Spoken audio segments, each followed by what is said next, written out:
Plusieurs fois dans l'année, donc, je marche où personne ne va.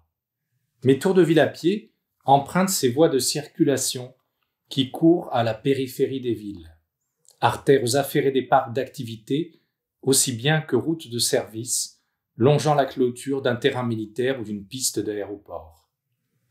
Je n'y suis que de passage, mais d'autres êtres y vivent à demeure. Des plantes.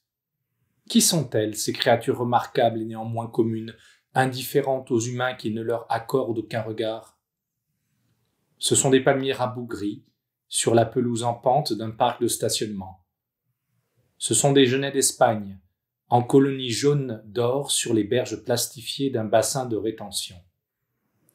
Ce sont des aucubas du Japon, dont les grandes feuilles lustrées, maculées de blanc, s'ébrouent au vent des camions qui passent. Ce sont, braves parmi les braves, des lauriers du Portugal qui sèchent et noircissent dans les gaz d'échappement. Zone industrielle, zone commerciale, bretelles d'autoroute, échangeurs à niveau, ronds-points infernaux où se nouent les tourbillons de gaz et de poussière.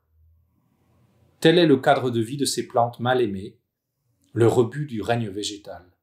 Elles ne l'ont pas choisi.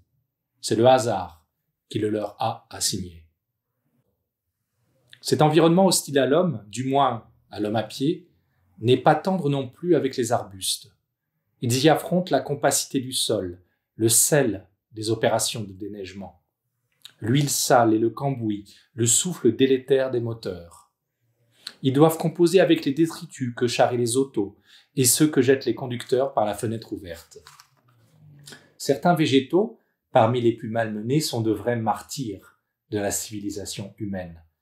Ils pourraient me tirer des larmes, tant m'épouvantent leurs conditions d'existence, tant me fascinent, à l'opposé, leur force et leur patience face à l'adversité, leur acharnement à survivre ou, pour user d'un terme à la mode, leur résilience.